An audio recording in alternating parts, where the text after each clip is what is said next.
My portfolio is up around $200 now. Normally this would be great news, and most of the time it is, but truthfully, I'm not that excited about it. And the reason why honestly says a lot about how I view investing, how my decision making has matured over time, and generally where my philosophy is at with investing. I will show you exactly where my portfolio stands at the end of the video, so stay tuned for that. Show you real numbers on screen. Now, most people look at their portfolios and they only want one thing. They want to see green, they want to see number go up. And I get it. Red feels bad, green feels great. It's literally why they've coded it green and red, is because when price goes up, it feels really good. You know, it's a happy occasion. When you see red, it's kind of depressing and it doesn't feel very good. But here's the thing. In the accumulation phase, which is what this is, the goal isn't the dollar value that my portfolio has. The goal is how much Bitcoin I can actually collect before we go up. This is the key distinction. If Bitcoin goes down, I buy more coins for the same amount of money. If my limit orders fill, my weekly DCAs buy more shares, same 10,000 goes further, it buys more Bitcoin. If Bitcoin goes up, not only do my limit orders not hit, but my DCAs actually buy less Bitcoin over time. So that same 10K actually buys me less Bitcoin. Now, the dollar value that I have of the portfolio, it's been going up, which looks nice, feels great, but overall, I'm collecting less going forward. Now, that's the position I'm currently in, is I'm in the buying phase.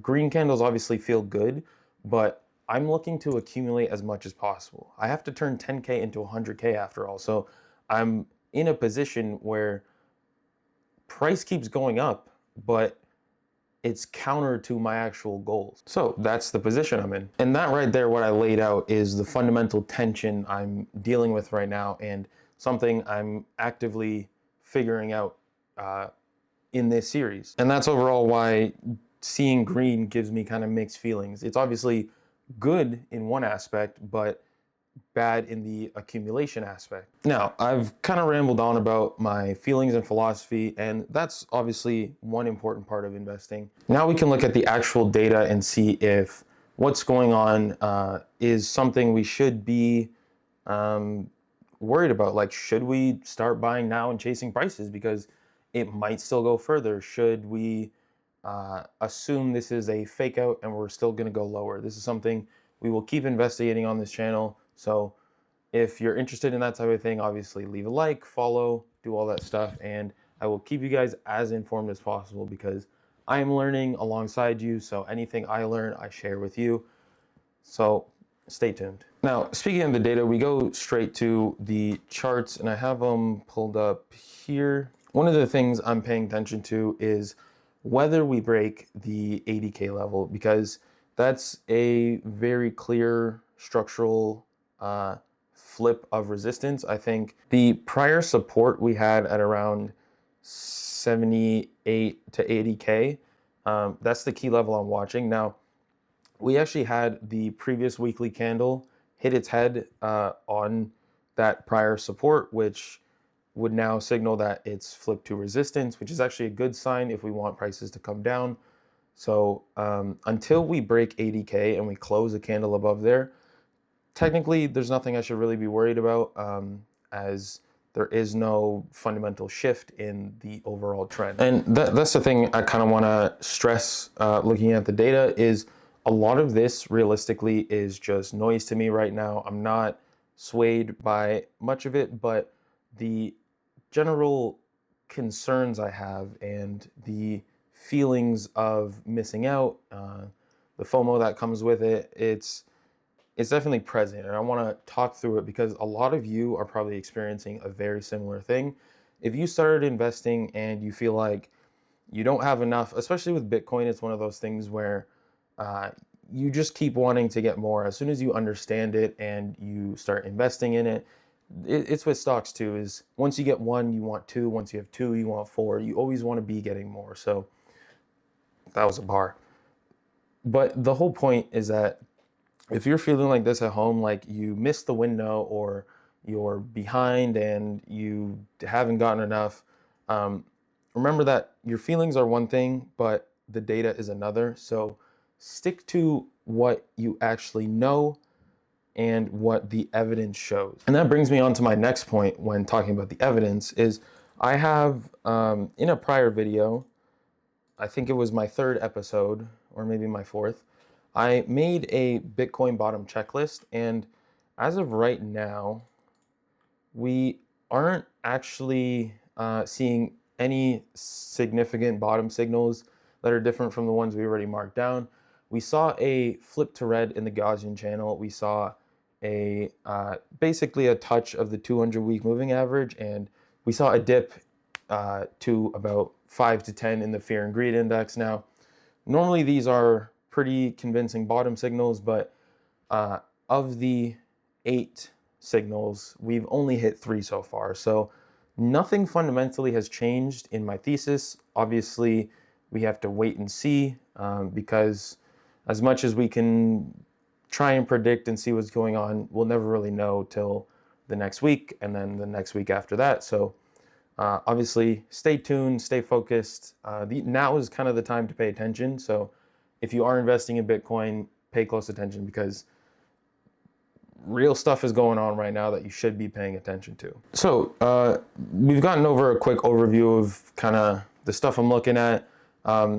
Now I kind of want to share what exactly I'm doing in my portfolio.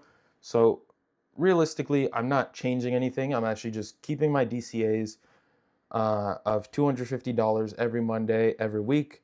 My limit orders are still set. So if we have a crash from here, same strategy, same plan. I'm keeping everything the same.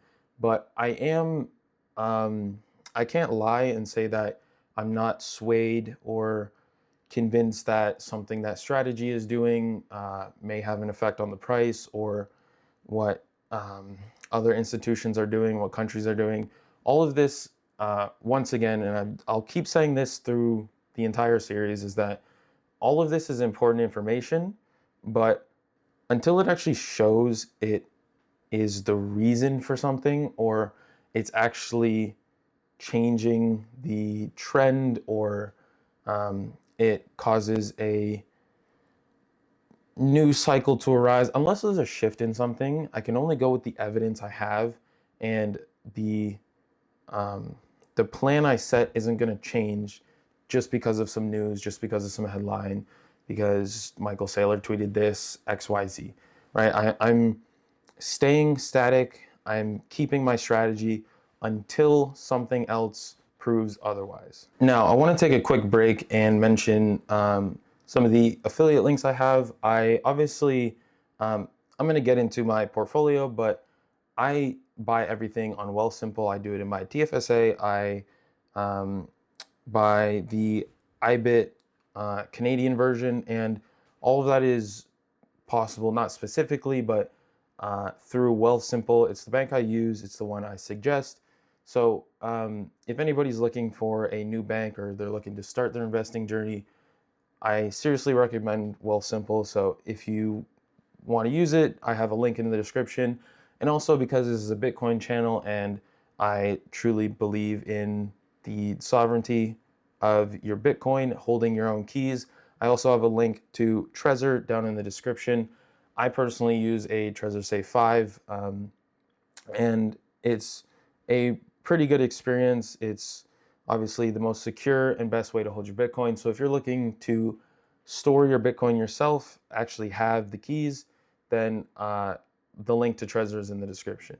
Now that I've got through the affiliates, I wanted to now go into my actual portfolio. So as of right now, we are up $181.39. We're up about 2% in total. And like I said, nothing has really changed. I'm still DCAing. I still have my limit order set. I have about $2,000 totally invested in Bitcoin. So my account is pretty healthy. I'm obviously, like I said, and like I stressed, I'm kind of hoping for lower prices.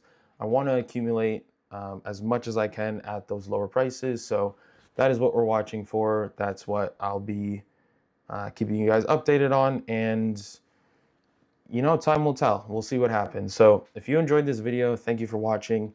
I will be here every week. Every Monday, I post a video. So stay tuned for that. And thank you for watching. Peace.